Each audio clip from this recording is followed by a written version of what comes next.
After a difficult year for equities, many investors are reassessing how much risk they can realistically take. They are not exiting markets entirely, and they are not chasing sharp rallies either. Instead, many are looking for a middle path. That is where balanced advantage funds come in. So what are these funds? And why are moderate risk investors considering them as a strategy for 2026? Let's break it down after a quick break.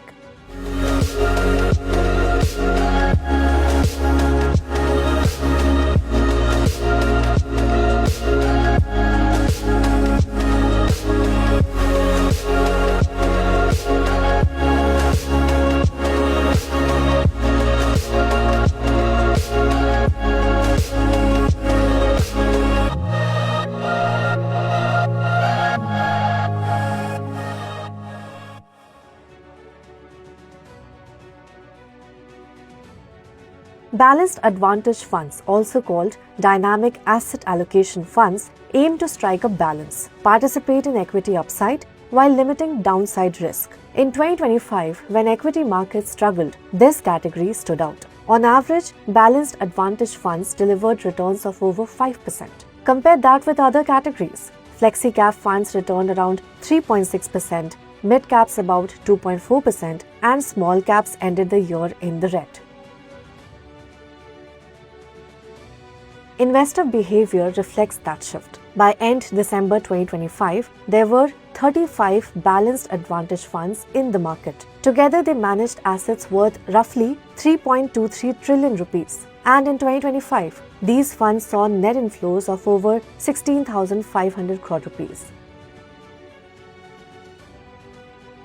Balanced advantage funds invest across both equities and debt. The key difference lies in how they decide the mix. Fund managers typically rely on internal models and market signals. When valuations look stretched, equity exposure is trimmed. When markets correct or valuations turn more attractive, equity exposure is increased. Some funds follow a counter-cyclical approach, adding equity when markets fall. Others are more trend-following, increasing equity exposure during rallies.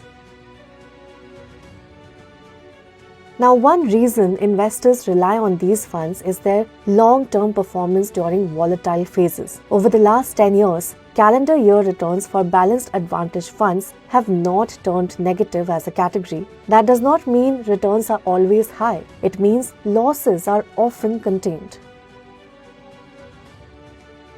There is, however, a trade-off. In sharp market rallies, balanced advantage funds can lag because they deliberately cap equity exposure. In strong years like 2023 and 2024, these funds delivered solid returns, but still lower than pure equity funds. It's also important to be clear, these funds are not risk-free. Short-term returns can turn negative. The debt portion carries both interest rate risk and credit risk. And because these funds are actively managed, costs are typically higher than passive options.